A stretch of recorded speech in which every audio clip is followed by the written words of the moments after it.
Brussels must also answer why this war is not ending. I say this because there's been a bombshell of a revelation. The war began in February last year. It could have ended in March. Russia was ready. Ukraine was ready, but the West was not. So they did not let the war to end. Says who? Naftali Bennett, the former Prime Minister of Israel. He's given a tell-all interview with some very big revelations. Bennett says he brokered a deal in March last year. He says Putin and Zelensky were both ready to make concessions, but guess who killed the deal? The West. They wanted to hammer Putin. This is what Naftali Bennett has said. Now, quick recap. Russia invaded Ukraine on the 24th of February 2022. 8 days later, on the 4th of March, Bennett was in Russia. He was playing mediator, an unlikely but a crucial link between Putin, Zelensky, and the West. Remember, only a few Western leaders met Putin at the time. Israeli Prime Minister Naftali Bennett was one of them. He says Putin promised not to kill Zelensky. So 3 to 4 hours into the meeting, I'm getting into the meeting now. I asked Putin, what's with? Are you going to kill Zelensky? He said, I won't kill Zelensky. Then I said to him, I have to understand that you're giving your word that you won't kill Zelensky. He said, I won't kill Zelensky. I will not kill Zelensky, said Putin. And that's not all. He was apparently willing to drop a major demand, the disarmament of Ukraine. This was Putin's proposal. What did Bennett do with it? Let's have it from the horse's mouth. I call Zelensky and say, I came out of a meeting. He's not going to kill you. Zelensky asks, are you sure? I replied, 100%. He won't kill you. 2 hours later, Zelensky went to his office and filmed himself there on his phone. I'm not afraid. Anyways, that was one concession. The other was that he renounced the disarmament of Ukraine. And what happened after that? Bennett says Ukraine too was ready to make concessions. Zelensky said he will not seek NATO membership. So this was the deal. Putin would back off on two fronts, the disarmament of Ukraine and the threat to kill Zelensky. And in return, Zelensky promised not to pursue a NATO membership for Ukraine. There was scope for an agreement. The war could have ended, but the West did not let that happen. I have a machine-translated transcript of that interview. Listen to what Naftali Bennett said when he discussed the deal with Western leaders. This is what happened, and I'm quoting, each leader has their way. Boris Johnson adopted an aggressive line. Macron and Scholz were more pragmatic. Biden was both. And that's it. I think there was a legitimate decision by the West to keep striking Putin. Anything I did was coordinated down to the last detail with the US, Germany, and France. They, and Bennett means the Western leaders here, they blocked it, and I thought they're wrong. So that's how it all went down. The West wanted to keep striking Putin, so they blocked a legitimate attempt at peace. As long as the Ukrainians were the ones who were dying, as long as they were the ones who were fighting, the West seemed happy with a long-drawn war. And how is that decision panning out? As always, war is a bad idea. Look at what's become of Kiev. There's utter chaos. The government is firing top leaders in the middle of a war. It says a lot about their strategy and their leadership. Yesterday, reports of a major exit emerged. They said Ukraine's defense minister could be replaced. His name is Oleksiy Reznikov. He's a top ally of President Zelensky. He announced his exit on Telegram, but it's not done yet. When I entered public service for the first time in 2014, I was then the secretary of the Kyiv City Council, and I immediately told everyone that no official is in his chair forever. Therefore, you should always be ready for such a scenario. The decision to be the Minister of Defense or not is made by one person. According to the Constitution, it's the Commander-in-Chief and President of the country, Volodymyr Zelensky. Zelensky himself has not issued a statement yet. And let me repeat, Ukraine is in the middle of a war. They're talking about a major offensive from Russia. There are reports of Russian reinforcements in eastern Ukraine. At a time like this, who changes their defense minister? The man who's in charge of the entire war effort. Why is he being axed? Because Zelensky does not really have a choice. A series of corruption scandals have hit his government, and Ukraine's defense minister is at the center of this. Procurements for the military are under the lens. More specifically, two deals. One is for military catering, and the other for electric generators. Reports say these procurements happened at an inflated price. The damage has been more than financial. Zelensky's reputation has taken another hit. He is losing the trust of his allies. He must clean up his system or lose aid. And the timing couldn't be worse. The anniversary of the war is round the corner. Reports say Russia is planning a major operation in Donbass. Russian forces could try to seize this entire region. Currently, they control over 20% of the territory. Will Ukraine be able to defend itself? Guess we'll have to wait and see. Shalom, shalom, shalom, shalom. It's time to retrieve all those files you thought. As always, first I want to give you the praises and the glory to Yahweh, Bahasham, Yahweh Shai, Bahasham, Rakah, Kadash. Double honors to the apostles, the elders of Great Millstone, our teachers. And shalom to my fellow Hebrew Israelite brothers out there that plow in the fields in the name of Yahweh Bahasham, Yahweh Shai. And to the hopeful elect, shalom to the hopeful elect brothers and sisters that have been edified by this truth of the scriptures of who we are and who the nations are. So that was the first news article. I wanted to show you how the West, just like he said, he has two horns like a lamb and he speaks as a dragon. They could have done a deal with Putin last year, February, to stop this war, but it was never their intention to stop this war. It was never in their sights to do it. This was always the route it was going to go down. But this is all praise to Yahweh Hashem Yahushua, because they are all doing the will of the Most High, basically. All of these nations are doing the will of the Most High. So that this war was never going to be stopped, because it's all fulfillment of Bible prophecy. But just so you understand, he has two horns like a lamb, America, but he spoke like a dragon. And this is what he's doing behind the scenes. So then we had... this is why I want you to hear this. This was yesterday. Yeah, this was yesterday on Al Jazeera. Inside Story. Very good show. Very good show. Now listen to what the man from Beijing says. The rift seems to be between the two countries, and the fact that the Blinken trip was happening in the first place, a lot of people said that's already positive, and I think you shared that point of view. So how much of a missed opportunity is it now that he's had to postpone? It's unfortunate that Blinken is postponing the visit. However, I truly believe he will visit China, because visiting China, engaging with China, with the United States is good, not only just for China.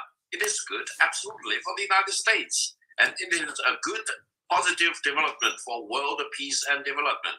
So if Blinken doesn't go to China, we all need to weep. And Americans will also suffer the consequences. If China and the United States do not engage with each other, and if they do not eventually get along with each other, there will be no peace for mankind. So let's do the only responsible thing, that is to promote peace and getting along between China and the United States, rather than that crazy general. Can you believe it? He's not only a general, he's a commander of the mobility force of the US Air Force. How can any general in the United States talk about a war between China and the United States? Right. A war between China and the United States will lead to Armageddon. Does he want to destroy Homo sapien? Okay, we'll have to leave it there. Thank you so much. So, a war between China and the United States will lead to what? Armageddon. He said that crazy general, how could that crazy commander general from the US Air Force talk about a war between China and the United States? He said that will be Armageddon. Revelation 16 and 16, right? So let's hear what that crazy general had to say. Don't take my word for it. Let's listen to the general. This is the Air Force general who that Chinese ambassador is referring to. All right. So let's play exactly what the crazy Air Force general said about America and China. Let's listen up. Sergeant General Jack Keane, former Army Vice Chair of Staff, Chairman of the Institute for the Study of War, and a Fox News Senior Strategic Analyst. General, it's always great to have you on. We hear a lot of talk about General Mike Minahan saying the U.S. will be at war with China by 2025. Defense Secretary Lloyd Austin says no. In your case, General, you don't think it's as much about timing as how important it is having an effective military deterrence, which right now we don't have. Fair? Yeah, that's absolutely correct, Trace. I mean, first of all, this general was talking in very blunt, direct language to his subordinates. And what we do in peacetime in all the services is prepare for war. And hopefully, by doing so, we're deterring war. And that's what he was doing. He was making certain his troops understood that war could be around the corner. We have all said the very same thing to our troops at different levels of command during our tenure. But what I think is really going on here, he just came out of the Pacific region. He's very conversant with what is taking place there and the fact that we have lost our military deterrence. It has eroded because of the 9/11 wars and budgets that don't meet the requirements. And he sees that and knows that China does have a military advantage right now. More ships, more planes, and certainly more missiles. And he doesn't certainly want them to take advantage of that, but it's possible they could. It's not knowable what's going on in President Xi's mind, whether it's a year, 2 years, or 5 years from now. But what is knowable is that our military deterrence is not what it should be. And I believe that is where the general's coming from, because he knows that we're vulnerable and we have got to fix it. So what's the remedy? I mean, that's the whole thing, General. What's the remedy to get stronger in the Pacific region if that's the necessity here? And how long will it take? Is it a money issue? Is it something else? It's partially money, but it's also a commitment. One, we have to upgun Taiwan. We've got a $19 billion backlog of equipment going to Taiwan that they have paid for. And the backlog is years. The Congress has got to get into this and roll their sleeves up and fix the foreign military sales system with a sense of urgency. And certainly we have to do training with Taiwan in the way that Jennifer just mentioned we're doing with South Korea. We don't do much of any of that with Taiwan. We self-deter ourselves because we don't want to provoke the Chinese. And second thing was you got to move our forces, more forces into the region.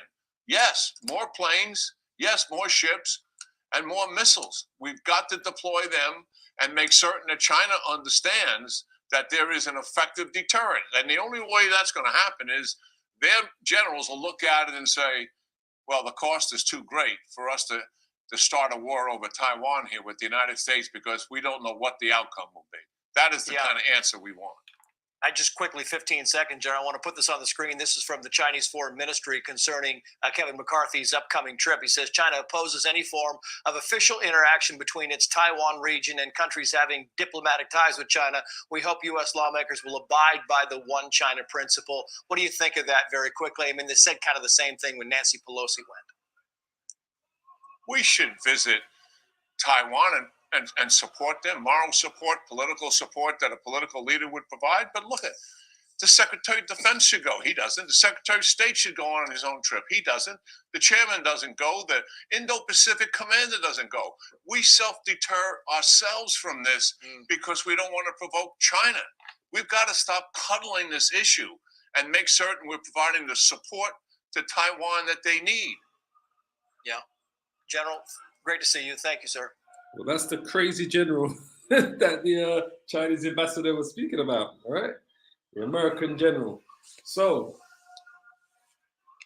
there's nothing that they can do to deter what's coming, all right? As we all know. What I should be saying, we all should know by now. So when we go to Revelation 13 and we talk about the beast, I'm just going to go to the beginning here, right? Revelations 13 and 1, right? And I stood upon the sand of the sea and I saw a beast rise up out of the sea, right? Which is the Roman Empire, having 7 heads and 10 horns, right? The 7 heads are, as we know, the 7 nations, and the 10 horns represents the European Union. Let's grab my Bible.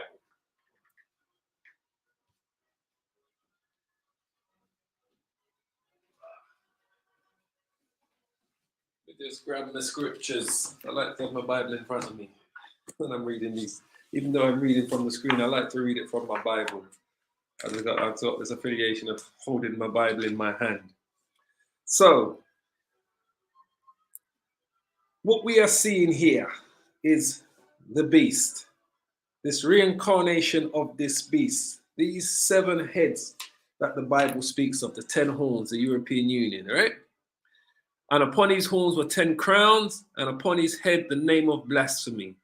And the beast which I saw was like unto a leopard. So, as you know, the leopard represents the Greek Empire, all right? Alexander the Great, beast going back to the Roman. This is the reincarnation of the Roman Empire and has parts of the Greek Empire as part of this. And his feet were as the feet of a bear. That's talking about the Russians, because it's the Russians that's going to take down this beast and this leopard, all right? Because remember, how's the best suited to take someone down to the ground? You grab them by the legs. You grab them by the legs and you pull them down to the ground. All right. If you grab somebody, you wrap your arms around their legs, around their knee, and you pull them, they go straight to the ground. This is what this bear is going to do. The bear is Russia. It's going to take down the beast and the leopard. And his mouth, as the mouth of the lion, representing the British, the United Kingdom, which is also part of this, in a sense, part of this beast and this leopard, because they're all part of NATO. They're all NATO members, right? And remember, the beast, as we say before, NATO is made up of Edomite nations. The head of NATO is America, and these Edomite nations, their whole system is based on the fourth beast, the Roman Empire, all right? The whole system of NATO and these European Edomite empires is based on the Roman Empire, with bits of the Greek, but mainly on the Roman Empire. So NATO is the power for the beast, with America at its helm. So he had a mouth as a mouth of a lion, and the dragon gave him his power. So the dragon is what? The Roman Empire. As I said, the beast represents NATO. It's the fourth beast. The fourth beast is the reincarnation of the Roman Empire. The dragon that gave him his power, the dragon is talking about the Roman Empire. And you could even say it's talking about Esau, because the dragon is, signified as red in the Bible. I think it's Revelation 20, it talks about the red dragon. But the dragon and its power, that's where it gets its power from. Everything that this beast is based on comes from the ancient Roman Empire. The head of this beast is America. So it gets its power from that old system that is built on today, the ancient Roman Empire. So the dragon gave him his power, all right? And his seat and great authority. And I saw one of his heads as it was wounded to death, the ancient Roman Empire, and his deadly wound was healed. His deadly wound was healed. That is the beast today, the Roman Empire, the reincarnation. His deadly wound was healed, and all the world wondered after the beast. So, who is this beast today? This beast basically is the NATO alliance with America at its head. Literally, all of these NATO members are European nations, except for Canada and America. So the whole world has wondered after this beast. So this is why we see this. And this is why I said, when it talks about the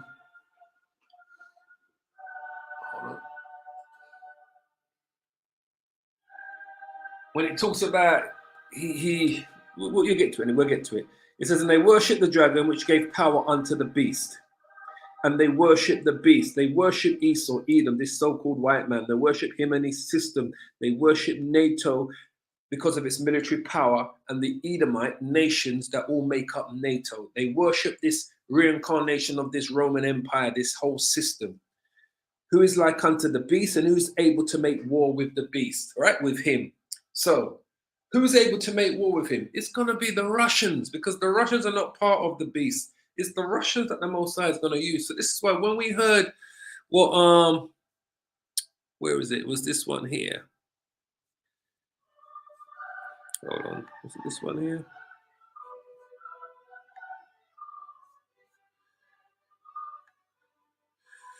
So when we heard what the reporter was saying here, that Naftali Bennett, the ex-Israeli Prime Minister, where is he?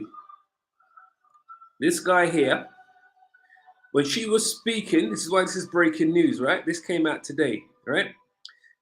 That the shocking revelations that he was revealing is that he had the meeting with Putin at the beginning of the war, before the war started, and he came to an agreement with Putin and with Zelensky, with the Russians and the Ukrainians, to put an end to the war, and all of the region that the Russians had already annexed out of Ukraine, they were going to keep.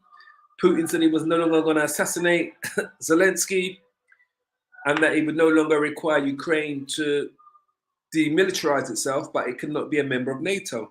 So this guy here, you see these, let me tell you something about these Israelis, right? I've said this before and I say it again.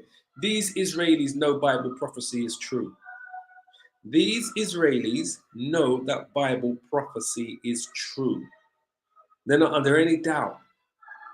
And I said this, and I remember when this guy, I remember clearly when the Israeli prime minister went to meet the Russians, because I said, look, this guy knows, they know, these top men in Israel that run the country, the MPs, the politicians, the philosophers, even those that they're so-called rabbis and that, you know, they're so-called top rabbis, they know the Bible is true. So they know that Israel is prophesizing Bible prophecy to be attacked by Gog and Magog. They know that the land that Russia's in today was previously known as the land of Gog and Magog, previously known as the land of the Medes, was considered like a no man's land. They know Russia's in the Bible. They know the word chief, prince of Meshesh and Tubal. They know the word chief means head and it signifies Russia. They know that. They know what the Hebrew is. These guys are not top politicians and philosophers and the rest of it, are not studying the scriptures. So I remember this clearly when this ex-Israeli prime minister, last year, February, before the war kicked off, I remember when he went to Russia to try to get a peace negotiation deal between the Russians and the Ukrainians, right? To stop the whole escalation of the war and so forth. I remember it clearly. And I remember, I think I even did a video back then. I might have to look it up. I remember doing a video back then to say the reason why the Israeli prime minister's gone to Russia is because they think they can stop Bible prophecy. They know Ezekiel 38 was coming to pass in front of their eyes. They know Ezekiel chapter 38 from verses 1 to 4 was unfolding in front of their eyes. So they believed that somehow they could stop Bible prophecy. So he went there to try to get a deal, and he struck a deal. He struck a deal. He got the Russians to say they won't invade. He won't kill Zelensky. He'll keep the parts of the Donbass, Odessa, the Crimea, Lugansk, the different regions of Ukraine that the Russians took over. He'll keep that. Putin was going to keep that. Ukraine didn't need to demilitarize. And he wasn't going to assassinate Zelensky no more. So he struck a deal. And when he came back and brought it to the Americans, what did the Americans say? They said they're not having nothing to do with it. Listen again. This is what they said. He struck a deal. But listen. Oh, sorry. Let me take off this mute. It's on mute. He said, I won't kill Zelensky. Then I said to him, I have to understand that you're giving your word that you won't kill Zelensky. He said, I won't kill Zelensky. I will not kill Zelensky, said Putin. And that's not all. He was apparently willing to drop a major demand, the disarmament of Ukraine. This was Putin's proposal. What did Bennett do with it? Let's have it from the horse's mouth. I call Zelensky and say, I came out of a meeting. He's not going to kill you. Zelensky asks, are you sure? I replied, 100%. He won't kill you. 2 hours later, Zelensky went to his office and filmed himself there on his phone. I'm not afraid. Anyways, that was one concession. The other was that he renounced the disarmament of Ukraine. And what happened after that? Bennett says Ukraine too was ready to make concessions. Zelensky said he will not seek NATO membership. So this was the deal. Putin would back off on two fronts, the disarmament of Ukraine and the threat to kill Zelensky. And in return, Zelensky promised not to pursue a NATO membership for Ukraine. There was scope for an agreement. The war could have ended, but the West did not let that happen. I have a machine-translated transcript of that interview. Listen to what Naftali Bennett said when he discussed the deal with Western leaders. This is what happened, and I'm quoting, "Each leader has their way. Boris Johnson adopted an aggressive line. Macron and Scholz were more pragmatic. Biden was both." And that's it. I think there was a legitimate decision by the West to keep striking Putin. Anything I did was coordinated down to the last detail with the US, Germany, and France. They, and Bennett means the Western leaders here, they blocked it, and I thought they're wrong. There you go. They blocked it, the West blocked it, and he thought they were wrong. Well, the reason why the West blocked it, because, like we said, this is all Bible prophecy, and I understand why this man went out there. Because he knows, and the heads of Israel know, their rabbis know that the Bible prophecy has to be fulfilled. But somehow, they thought they could either delay it, put it on the back burner, or divert prophecy. They can't change prophecy. But he made the deal. But the West blocked it. They blocked it. And he said he thought they were wrong, right? He says anything he did, he had to coordinate it down to the last detail with who? With the US, the head of the beast, right? Which is the lamb that spoke as a dragon. That's America, the US. Germany and France are fellow members of the beast, fellow members of NATO, fellow members of the 10 horns. The US is the country that speaks as a dragon. The US is the country where the Bible says, and he had 2 horns like a lamb, and he spake as a dragon. So when it says, and I beheld another beast coming up out of the earth, right? That's it there.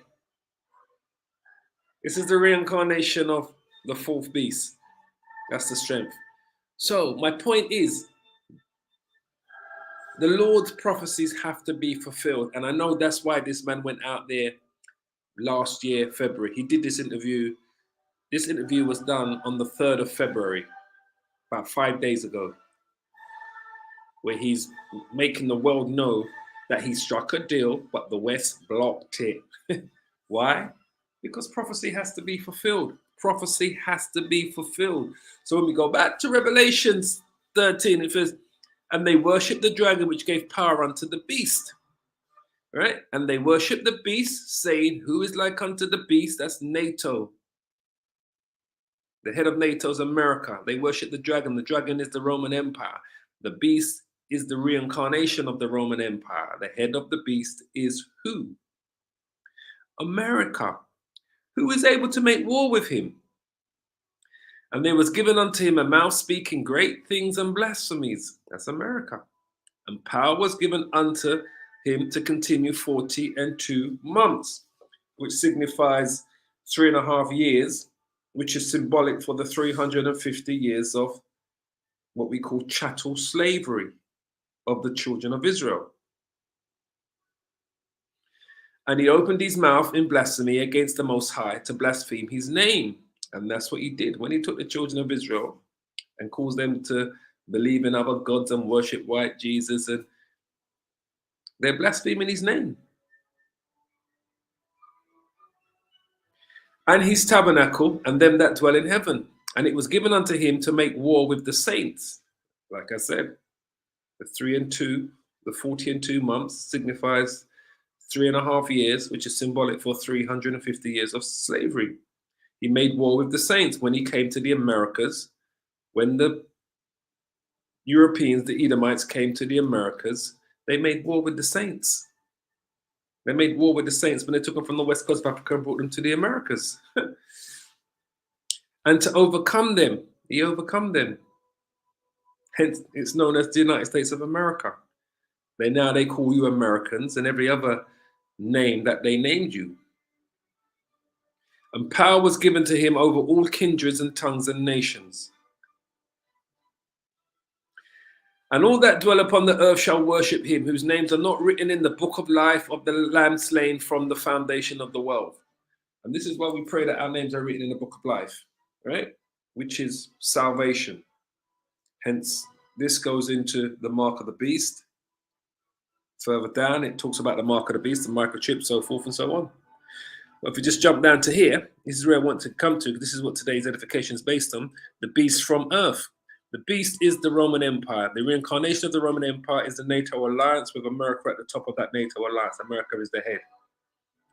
And I beheld another beast coming up out of the earth, and he had what? 2 horns like a lamb. That's America. He's the reincarnation of the 4th beast, whose deadly wound was healed. The 2 horns like a lamb represents its 2-party system. It goes back to the Roman Empire, the patricians, the plebeians and the patricians, right? The Romans had a 2-party system. I'll bring it up here. Romans, political system. You had the plebeians and the patricians, I believe. It shows you here. Let me see if I can write it in.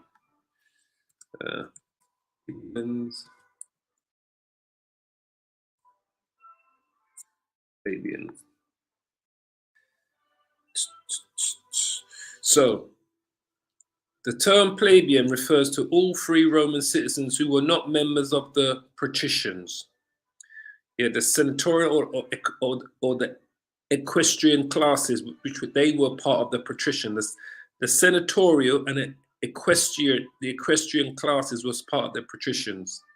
So you had 2-party system. Plebeians were average working citizens of Rome. Who does that remind you of? The Democrats. They were who you would consider the plebeians today. In England, we would say the Labour Party. Across Europe, they referred to them as the left. That's who the plebeians would be today. They are the farmers, bakers, builders, craftsmen who worked hard to support their families and pay their taxes. That's definitely the plebeians. The patricians were the aristocrats, are the rich people, are the right wingers. You know, those that are have more fluent jobs, have a very white supremacist idea of society. And don't get me wrong, don't think for a second that the left don't think the same. This is the left is better about going about their white supremacy, whereas the right just does it in your face. As we always say, they're 2 sides of the same coin. So the system that they have today is based on this 2-party system with the plebeians and the patricians. All right? It says, who was a political group in Rome? Okay, so it's got his name there. So that's what it was. So that's what we have today. That's the 2-party system. So when it says there, and I beheld another beast coming up out of the earth, and he had 2 horns like a lamb, that's America. The 2 horns are symbolic for the 2-party system that goes back to the ancient Roman Empire. And he spake as a dragon. That's America. And he exercises all the power of the first beast before him, which is talking about Rome. When it says the first beast means the 4th beast whose deadly wound was healed. He exercises all the power of the Roman Empire, America, and causes the earth and them which dwell therein to worship the first beast, the Roman Empire system, whose deadly wound was healed. So, my point is, this prophecy had to be, this prophecy here, Ezekiel 38, regarding the 4th beast. This is why that man went to Russia at the beginning of last year when the war just started. Right? But he was never going to stop the fulfillment of the prophecy about Gog and his future invasion of Israel. This is why he went. Don't think for a second these Israelis, these top elites, super elites, they're top rabbis, aristocrats, philosophers, don't know that Ezekiel 38 was unfolding in front of their eyes. So the reason why, where is he? The reason why he went to Russia last year, February, when the war started, is because they think they could stop the fulfillment of Ezekiel 38. Because they know Ezekiel 38 it's got to be fulfilled. But that's what they thought they could stop. So now he's coming out and making you know that it was the West that blocked it. So yeah, the West blocked it. Because why? Because the Most High put the Spirit on them to block it. Because his prophecy had to be fulfilled. This man was never going to be allowed to stop what was going on in Ukraine, even though he struck a deal between the two sides and got them to agree. The Most High, Yahweh, was never going to allow that agreement to go through. So yes, the West blocked it. Why? Because the Most High put the Spirit on these Western leaders to block it. Why? Because Ezekiel 38 has to be fulfilled. And they was witnessing that. Son of man, set thy face against Gog, the land of Magog, the chief prince. The word chief goes back to the word Ras, which, as we know, the word chief, the chief prince, which means head, goes back to the word Rosh. Rosh. Edification. Strong's H, 7218. Ramath Negev. Ramath Negev. Second entry. Rosh. Rosh. And if we go to, where is it? I want to go to.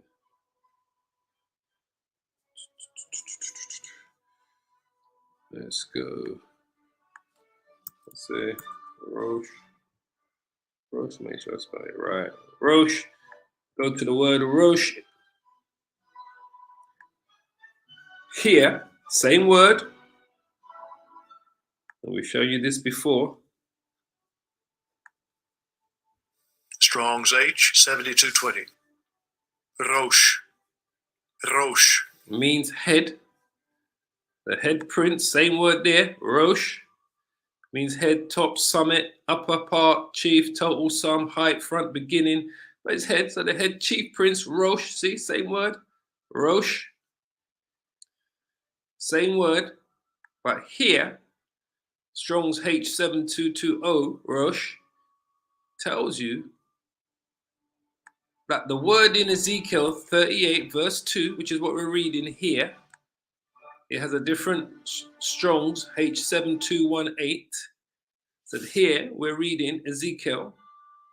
Let's just so you can see once again. Ezekiel 38 verse 2, the word chief here, the word Rosh,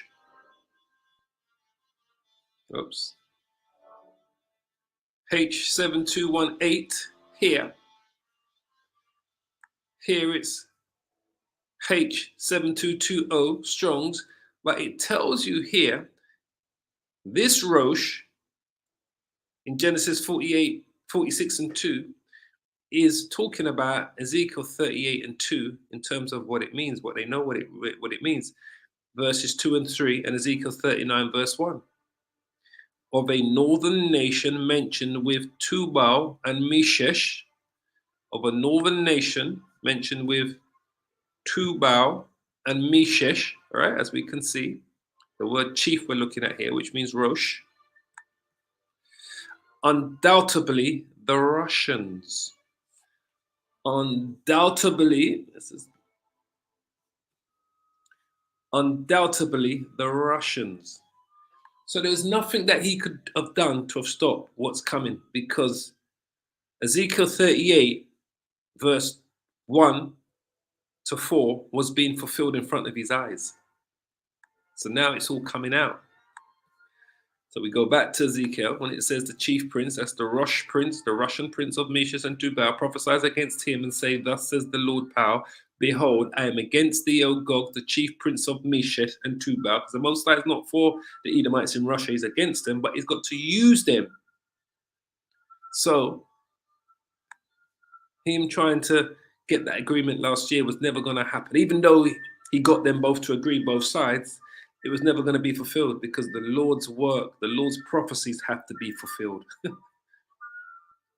So now a year later, he's coming out and saying, look, man, the reason why the world's in this shit is because the West blocked a peace deal. The devil, the beast, blocked the deal. America spoke as a dragon and said, no, mate, we're not having this. They blocked it. I mean, you need to go back there and tell them that it's not going to happen. Because the Lord needed this to happen. And this is what we see we continue to witness in Ukraine. And I will turn thee back, Russia, and put hooks in thy jaws, Russia, and I will bring thee forth, the Russian army, and all thine army, the Russian army, horses and horsemen, all of their armored vehicles, all of them clothed with all sorts of armor, all of their men, even a great company with bucklers and shields. We saw them after the first 200,000 soldiers that they sent in. They did a recruiting thing in Russia and recruited another 300,000 soldiers to join up to fight the battle. So Russia has put in 500,000 soldiers to fight the battle in Ukraine. That's the great company with bucklers and shields, all of them handling swords. And then eventually, we know the Persia, who is the Iranians, are helping them right now. We know that for a fact. We know the Russians are helping the Ethiopians to quell. He helped them quell the uprising with the Tigray people. So Ethiopia supports the Russian cause. The Persians, the Iranians are providing them with the drones to fight against the Ukrainians. And Libya, Russia's been helping, I forget that general's name in Libya, in the south of Libya, with them. All of them with shield and helmet, weapons. Like I said, the Iranians have been providing the weapons for the Russians to fight this war. Goma and all his bands, all right? The Turks, as we know, Turkey is trying to do, like negotiate deals between the West and Russia, but Turkey refused to condone the war. Turkey has been helping the Russians sell their grain and their oil. They've been kind of like the intermediary, the mediator between the Russians and the West, and they refuse to condone them. Turkey is not allowing Finland and Sweden to join NATO because Turkey is still upset with the fact that the Swedes are harboring what the Turks consider terrorists from the PKK. The House of Togomar, the ex-Soviet Union states, which are all on the Russian side, they have a, what do they call it? UIC something. What's the Russia, is it called Russia's alliance? What's it called? They have an alliance countries. What's it called? They have just like NATO, they have their own alliance. Here it is. CSTO, the Collective Security Treaty Organization, is an intergovernmental military alliance in Eurasia consisting of 6 post-Soviet states: Armenia, Belarus, Kazakhstan, Kyrgyzstan, Russia, and Tajikistan, right? That's the House of Togomar. Armenia, Belarus, Kazakhstan, Kyrgyzstan, Tajikistan. That's the house. Where is it? When it says here, the House of Togomar, those are those ex-Soviet Union states of the North Quarters. From the north, and all his bands and many people with thee. Be thou prepared, and prepare for thyself, thou and all thy company that are assembled unto thee, and be thou a guard unto them. And after many days thou shalt be visited. In the latter years thou shalt come into the land that is brought back from the sword. Right? These are the latter years now. The land that is brought back from the sword is America, and is gathered out of many people. That's why America is referred to as the melting pot, because it's gathered out of many people. It's called the melting pot, America, because of all of the different nations. Melting pot, the melting pot. Let's see what it comes up with, right? Because they're going to give me a recipe for my mum's soup. It actually did come up with a restaurant there.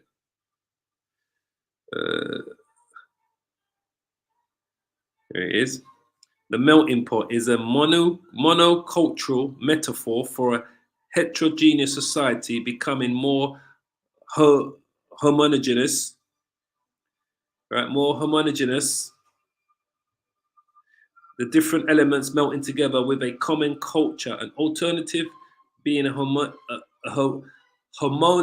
homogeneous society becoming more heterogeneous through the influx of foreign elements with different cultures, backgrounds, different. Hold on.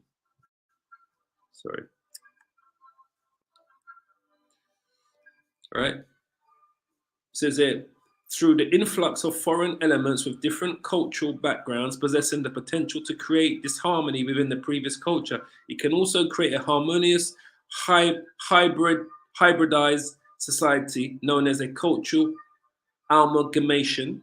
Historically, it is often used to describe the cultural integration of immigrants to where? To the United States of America. That's the melting pot.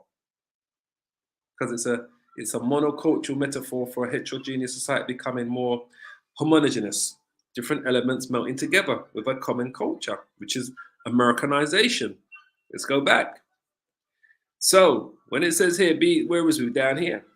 It says here, and thou shalt come into the land that is brought back from the sword, America, and is gathered out of many people. That's America, the melting pot. Against the mountains of Israel. It's going to come up against the actual governments of Israel, all right? Because America is going to be defending Israel, which have been always waste, but is brought forth out of the nations, and they shall dwell safely, all of them. Thou shalt ascend and come like a storm. Thou shalt be like a cloud to cover the land. Thou and all thy bands, all of these armies that are going to come together with the Russians. And the Chinese are going to be on their side as well, and North Korea. And many people with thee. Thus says the Lord power. It shall also come to pass that at the same time, when they're down in the war of Armageddon, shall things come into thy mind, and thou shalt think an evil thought. And thou shalt say, I will go up to the land of unwalled villages, the United States of America. That's the land of unwalled villages. All right? It always likes to start a war that's far from its border. I will go to them that are at rest, that dwell safely. That's America. All of them dwelling without walls, and having neither bars nor gates. To do what? To take a spoil and to take a prey, to turn thine hand upon the desolate places that are now inhabited. That's America. Was once a desolate places. Now it's inhabited with pure cities, skyscrapers, and everything else that comes with these cities. And upon the people that are gathered, what? Out of the nations. And upon a people that are gathered out of the nations. What place is that? That's the melting pot. That's this monocultural metaphor for heterogeneous society becoming more homogeneous. Historically, it is often used to describe the cultural integration of immigrants of where? The United States of America. That's the melting pot. The melting together metaphor was in use by the 1780s. The exact term melting pot came into the general usage in the United States after it was used as a metaphor describing a fusion of nationalities, cultures, ethnicities in 1908 play for the same name. This is the melting pot. Let's go back to Ezekiel. So when it says there to take a spoil from where? America. To take a prey. America's going to be able to pray for the Russians. The general that says that they don't reckon Russia's got ICBMs, you're going to find out. To turn thine hand upon the desolate places. It was once desolate, now it's built up of cities, underground, skyscrapers, roads, cars, shopping malls, housing estates, everything you can think of that are now inhabited. That's America. And upon the people that are gathered out of the nations, America, the melting pot, which have gotten cattle and goods that dwell in the midst of the land. That's where Russia's coming up against. And this is why, you see, it's going to start down in the Middle East. All right? It's going to start down here in the Middle East, in the Valley of Jehoshaphat, before it ends up in America. And this is why it's referred to, and we're going to finish here. This is why it's referred to. This is what he was trying to stop. Wait, whoops. This is what he was basically trying to stop. Revelation 16 and 16. And he gathered them together, all of the nations, into a place called in the Hebrew tongue Armageddon. The word Armageddon, Ha, for mountain, Giddon, troops, mountain of troops. All right? That's what the word stands for. He's gathered them together in a place called Armageddon, Revelation 16 and 16. All for education purposes. Armageddon. It's like there's a word they call it, it's like a two where you break up two words. So if you go here, see it says here, mountain, that should be the word ha in the Hebrew. Yeah. See? Strong's mountain, H hill, 2022. mountain, mount. Hair. And the second part of that word, Megiddo or Giddon, If we go to the root of it, it says place of crowds. But if you go to the root, you'll see it'll tell you of Gideon. Penetrate. There you go. It says to gather crowds, to gather in troops or crowds. That's what the word Harmageddon means, mountain of troops. So we go back to Revelation 16 and 16. It says, and he gathered them together into a place called in the Hebrew tongue Harmageddon, which is mountain of troops, which is where ultimately this is the place, right? I know I said we're going to finish there, but we are going to finish there. I got to do where the Spirit takes me. The Lord says, I got to show you. I got to show you. I will gather all nations and will bring them down into the valley of where? Jehoshaphat, Yahweh's judgment, Yahwadah, the valley of Yahweh's judgment, or where Yahweh's going to judge, which is the war of Armageddon, where the mountain of troops are going to be. And will plead with them there for my people, the true children of Israel, and for my heritage Israel, the true Israelites, whom have been scattered amongst the nations and parted my land. The land has been parted between the Israelis and the Arabs, between the Edomites and the Ishmaelites. The Lord's people have been scattered to the four corners of the world amongst the other nations, but predominantly in the Americas. So that's where it's all going, family. So there's nothing he can do to stop what's coming. Nothing. Yeah, Armenia. Shalom, beloved brother James. Amawadabad. Armenia is mentioned in the scriptures as part of the Russian alliance. Yeah. They're going to be part of the house of Togomar. As I was actually showing that. I don't know if you saw that. I was actually showing the Russian alliance here. See, Armenia, what you just mentioned, brother? They're part of the CSTO, the Collective Security Treaty Organization. Is an intergovernmental military alliance in Eurasia consisting of 6 post-Soviet states. Armenia is one of them, just like you said. Belarus, Kazakhstan, Kyrgyzstan, Russia, and Tajikistan. That's the house of Togomar from the North Country. So when we went back here, and it says Goma, Turkey, and all his bands, and the house of Togomar. That's where Armenia is part of this house of Togomar, of the North Quarters. Those are the ex-Soviet Union states that make up the CSTO, the Collective Security Treaty Organization. This is the house of Togomar. So yeah, you're absolutely right, my brother. Let's grab this one here. Jeremiah, we'll shut it down with Amoy the Bud's precept he put here. It says, set you up a standard in the land. Blow the trumpet among the nations. Prepare the nations against her. Call together against her the kingdoms of Arat, yeah, which is Armenia. That's right. I understand now why you were saying Armenia. The kingdoms of Arat, Mini, and Ashkenaz. Appoint a captain against her. Cause the horses to come up as the rough caterpillars. So it's listed as Mini. Let's quickly bring it up. Since you got it there, let's quickly bring it up. Mini. We was in just Jeremiah 51. Jeremiah 51 and 20, 26, 27. Let's quickly bring it up for edification. Since the brothers brought it up, let's bring it up. The kingdoms of Mini. Let's go to Mini. Hold on. Arat. Of Arat. There you go. Just like what the brother says. A region in Armenia. Mini. Right? They're part of the alliance. There is Armenia. They make up the Collective Security Treaty Organization, CTSO. So they're mentioned by name in, let's go back to it, Jeremiah 51 and 28. Mini, a region in Armenia. They're also part of the House of Togomar. That's the CSTO. That's the House of Togomar, the ex-Soviet Union states. So, as the brother said, as you can see, there's no peace, mate. There's nothing that you could have done back then or do now. Everything's got to be fulfilled. So,